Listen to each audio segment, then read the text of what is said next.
ආයිබෝන් කියලා පිළිගන්න ඕගොල්ලෝ සියලුම දෙනාම අපේ YouTube channel එකේ අලුත්ම වීඩියෝ එකට. ඉතින් අද අපි කතා කරන්න යන්නේ ඕගොල්ලෝ දන්න පළතුරක්. ඕගොල්ලෝ හැමෝම දන්න පළතුරක්. ඒ වගේම ඕගොල්ලෝ හැමෝම ආස කරන පළතුරක් තමයි ඩොංගා කියන්නේ. විශේෂයෙන්ම දකුණු පළාතේ කට්ටිය අපි සාමාන්‍යයෙන් නොකරන විදිහට මේ කාම්බෝඩියා මිනිස්සු ඩොංගා කන්නේ. ඉතින් අද අපි බලන්න යන්නේ කාම්බෝඩියා මිනිස්සු කොහොමද ඩොංගා කන්නේ කියලා. ඒ වගේම ඕගොල්ලන්ට මේක ගෙදර try කරලා බලන්න පුළුවන්. සාමාන්‍යයෙන් අපි ලංකාවේ ඩොංගා ගන්න විදිහට මේක ලෙලි පිටින්ම තමයි ඩොංගා ගන්නේ. ඉතින් මේ මෙතන ඉස්සරහා ඩොංගා තියෙනවා. ඉතින් අපි එතනට ගිහලා ඩොංගා ටිකක් අරගෙන අපි බලමු මේ ස්පේස් කොහොමද හදාගන්නේ කියලා.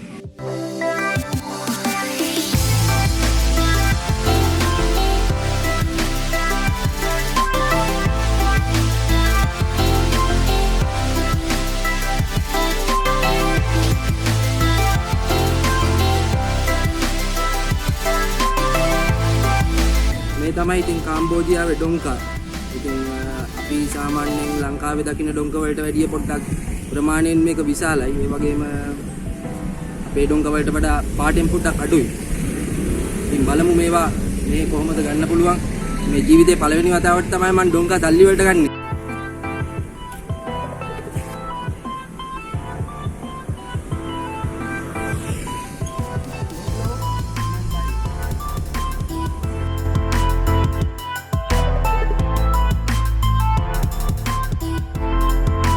මම ඩොංගා ගත්තා කිලෝ එකමාරක් ගත්තා. ඉතින් මේ කිලෝ එකමාරට මට ඩොලර් 5ක් ගියා. ඒ කියන්නේ ලංකාවේ සල්ලි වලින් ඕක ගණන් හදලා බලන්න මම හිතේ ඩොලර් එකක් දැන් 185ක් වගේ වෙනව නේද? ඕකේ ඔන්න දැන් අපි ගෙදරට ඇවිල්ලා ඉන්නේ. දැන් මේ වැඩේ පටන් ගන්න තමයි යන්නේ. ඉතින් මං එනකොට අපේ වයිෆ් වැඩට ගිහිල්ලා ඉතින් වයිෆ්ට මේක හදලා දෙන්න විදියක් නැහැ. ඉතින් වයිෆ්ගේ නංගි කෙනෙක් ඉන්නවා. එයා මට මේකට උදව් කරයි. ඕකේ ඉතින් අද අපිට මේක හදලා දෙන්න ඉස්රේනෙක්. ඉතින් අපිට මේකට අවශ්‍ය වෙනවා ලුණු, ඒ වගේම සීනි, සුදු ලුණු, මිරිස්, ඊට පස්සේ මේගොල්ලෝ MSG පාවිච්චි කරන MSG මෙන්න මේ ප්‍රභාජන. ඉස්සෙල්ලාම මෙන්න මේ වගේ මිරිස් දාලා අපි මේක කොටා ගන්න ඕනේ.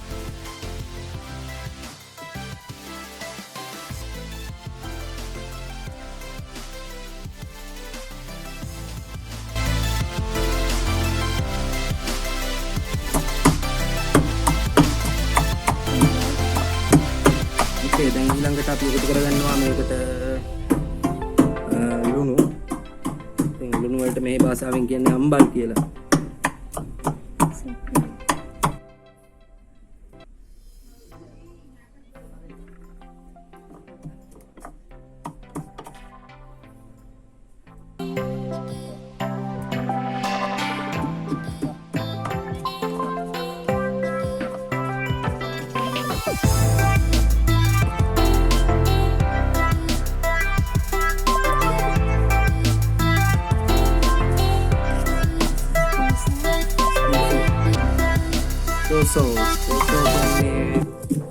සීනි ඊළඟට අපි සීනි දාන්න යන්නේ.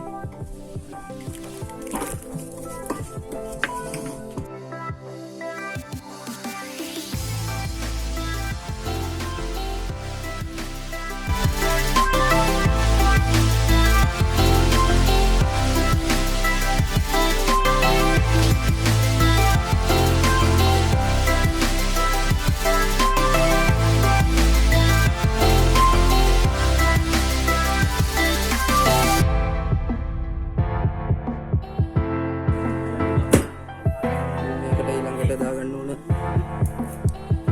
සුදු ලුණු.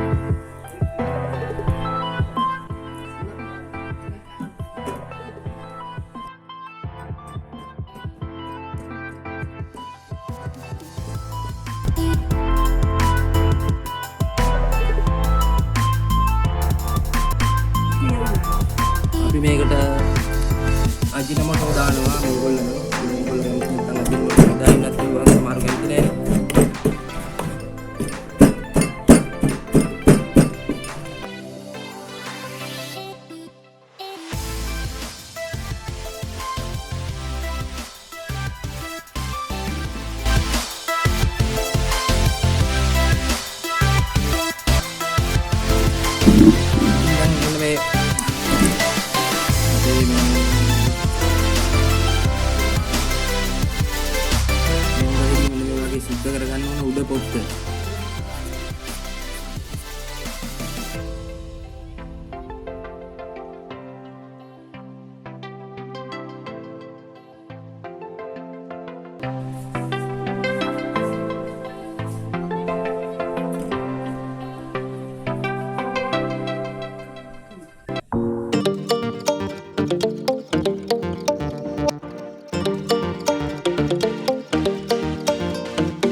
සීනි අඩුවෙන් කන්න කැමති කෙනෙක් නම් ඔයගොල්ලෝ සීනි අඩුවෙන් දාගන්න. ඔයගොල්ලෝ නම් සීනි ගොඩක් කන්න කැමති කට්ටිය නිසා සීනි ගොඩක් දානවා. මේගොල්ලෝ ඕන දෙයකට සීනි දානවා. කැම වලට සීනි දානවා.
විශේෂ ඩොංකා රෙසිපිය ඉතිරියලා ගන්න ඉවරයි.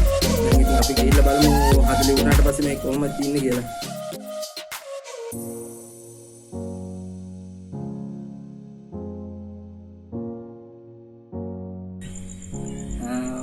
හරි ඉතින් මෙන්න මේක තමයි අපි හදපු අලුත් ඩොංකා එක.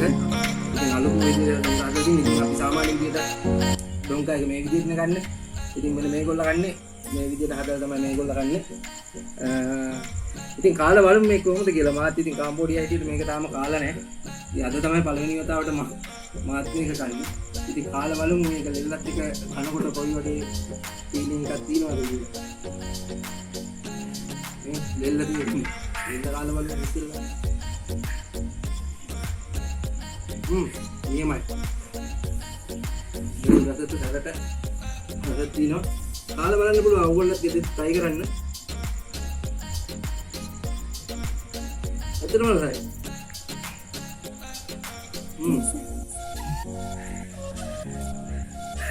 මේ කල්ලා ඇතුලෙන් ගන්න පුළුවන්. ඉතින් අට ගන්නත් පුළුවන්.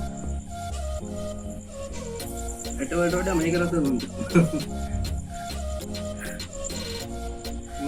ඉතින් හිතනවා ඔයගොල්ලෝ වීඩියෝ එක එන්ජොයි කරන්න ඇති කියලා. ඉතින් මාත් ඇත්තටම මේක හදන ගමන් මේක ගොඩක් එන්ජොයි කරා. මටත් අලුත් අත්දැකීමක්. මාත් මේ විදිහට කවදාවත් ඩොංකා කාලා තිබුණේ නැහැ. ඇත්තටම රසයි ඒක. ඕගොල්ලෝත් ගෙවල් වල try කරලා බලන්න. ඇත්තටම රස කෑමක්. ඉතින් මේක කලින් අපි දැනගෙන හිටියේ නෑනේ මේකේ ලෙල්ලත් එක්කම ගන්න පුළුවන් කියලා. ඇත්තටම ලෙල්ල රසයි. ඉතින් මේ වීඩියෝ එක අපිට කරන්න උදව් කරේ ශ්‍රේනිච්. thank you very much. ඉතින් මේ වගේ තවත් අලුත් වීඩියෝ එකකින් හමු වෙනකන් ඕගොල්ලන්ට සුබ දවසක්. ඉතින් මට චූටි දෙයක් කියන්නම තිබුණා. මේකට දැන් අපි ලංකාවේ ඩොංකා කිව්වට මේගොල්ලෝ මේකට කියන්නේ පිං රියච් කියලා. පිං රියච් කියලා කියනවා, කම්පින් රියච් කියලා කියනවා. ඉතින් ඒක තමයි මේ කෑමේ නම. ඉතින් ඕගොල්ලෝගේ ගෙවල් වල හදලා බලන්න. නැත්නම් ඕගොල්ලෝ කාම්බෝජියාවොත් කවදා හරි පාරේදී මේක දැක්කොත් අරගෙන රස විඳලා බලන්න. හරිම රස කෑමක්. ඉතින් අපේ channel එක තාම subscribe කරලා නැත්නම් පල්ලෙහා තියෙන රතු පාට subscribe button එක click කරලා subscribe කරන්න. ඒ වගේම එතනින් එහා පැත්තේ තියෙන bell icon එක click කරොත් මේ වගේ අලුත් වීඩියෝ ඔයගොල්ලන්ට ඉක්මනටම ගන්න පුළුවන්. notification එක ඔයගොල්ලන්ගේ computer එකට හරි phone එකට හරි ඉක්මනටම ගන්න පුළුවන්. ඉතින්